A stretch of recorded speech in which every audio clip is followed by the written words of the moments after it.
Welcome back to the channel. Today we are going to show you something pretty special in the way of this Evo with a GTR engine.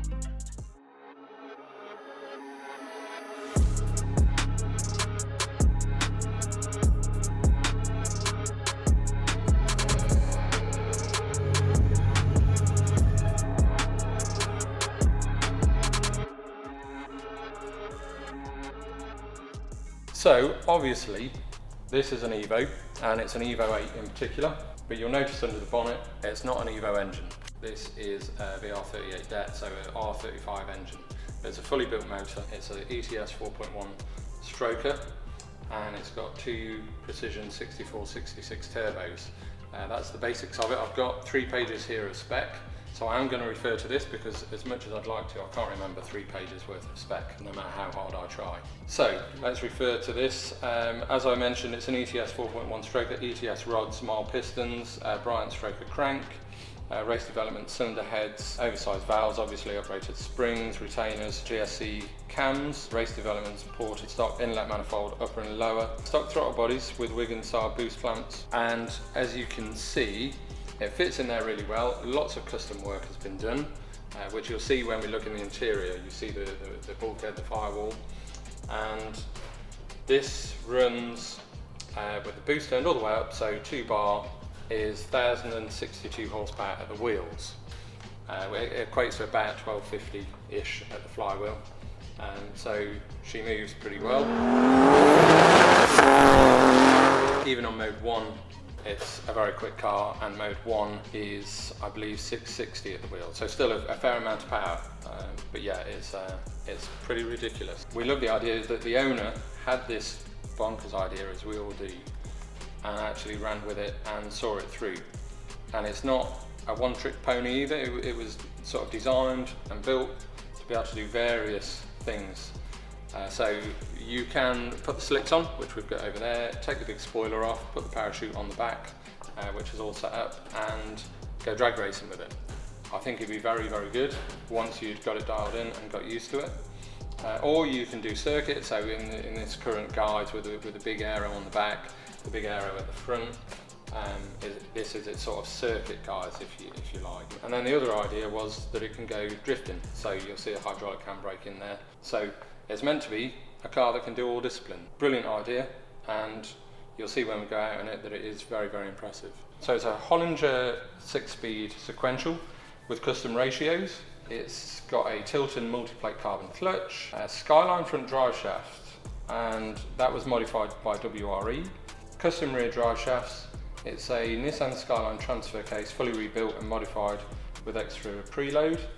And it's a Toyota Chaser rear diff with OS Giken LSD, and it's a R35 GTR front diff with a Linney billet case. And I think that pretty much covers that. That's also got a OS Giken LSD diff. The sequential that's in this is noisy. You'll hear when we're out in it. It is a noisy sequential, but it's a serious piece of kit. Anyone who knows anything about sequentials will know that a Hollinger 6-speed is pretty much up there with the best of them, if not being the best. Okay, so to get in, obviously, we have to remove the wheel, really, ideally. As you can see, it's easy to get in and out of, so we'll put that back on.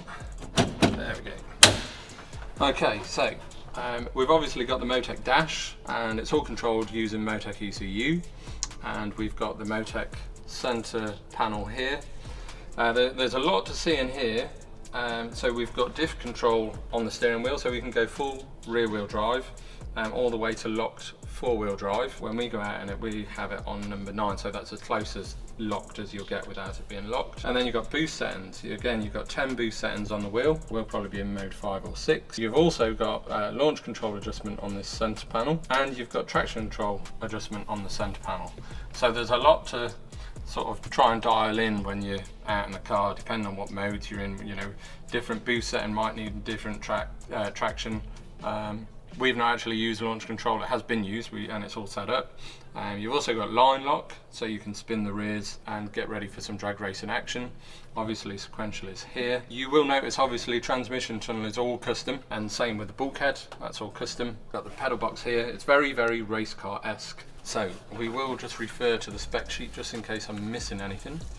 So EPS Motorsport have done all the wiring loom, or most of the wiring. We've got a Motec M1 ECU, and we've got then a Motec PDM30 power distribution model, Motec C125 dash with extended I/O and login. The dash, I will show that, we'll put it on camera, has all been programmed, so there's actually an image of the car when it comes up. You know, all the fancy stuff you can do with a Motec, which is very, very time consuming, so most people don't, has all been done. But the list for Motec parts is just absolutely ridiculous. Like I said, we've got traction setting, we've got paddle shifts. These aren't currently in use, but they can be. I suppose we ought to talk about the fuel system. Okay, so fuel system. We've got a boot mounted fuel cell, and we've got 2,000 horsepower fuel pumps, and we've got 2 fuel rails as you've seen under there, with ID 1300X injectors, custom fuel feed and return lines with aluminium fittings, WRE custom top mount turbo manifolds with wastegate takeoffs, 2 precision 6466 turbos with 3-inch exhaust downpipes, 2 turbo smart wastegates, 0.8 bar springs. So when it's at 0.8 bar, so boost setting 1, we are at, I believe it's 660 at the wheels. So anyone who knows about that, that is impressive. You know, spring pressure, we're at 660 at the wheels. Custom exhaust pipework to a motorcycle silencer, which you'll see out the bumper there. We've also got plastic windows in the rear and the sides. The doors are obviously all stripped out as well, as you'd expect. We don't know exactly what the car weighs, but we can sort of estimate, but I don't think it's been on a weigh bridge, certainly not to my knowledge, and we've not put it on one. But we can sort of guesstimate that it's probably somewhere in the region of 1,200 kilos or thereabouts, so it's probably getting on for a 1-to-1 power to weight ratio, which gives you a bit of an idea of just how bonkers this thing is. And it's also got a heated screen as well, because there's no heaters inside, no aircon, no heaters, no opening windows, so it does get a bit warm. No sliders in the windows either. So yeah, it's interesting on a warm day. But yeah, we'll head out. There's a bit of rain at the minute, so we're just going to wait for that to die off, and then we'll head out.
So there you go, thanks for watching. I hope you've enjoyed finding out a little bit more about the Evo GTR. Don't forget to subscribe, because we're actually going to start getting some videos onto our YouTube.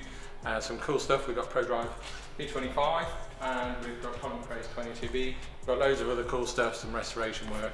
and other bits and bobs that we're going to get onto the channel. So give us a like, give us a subscribe, and yeah, hope you've enjoyed it. Thanks.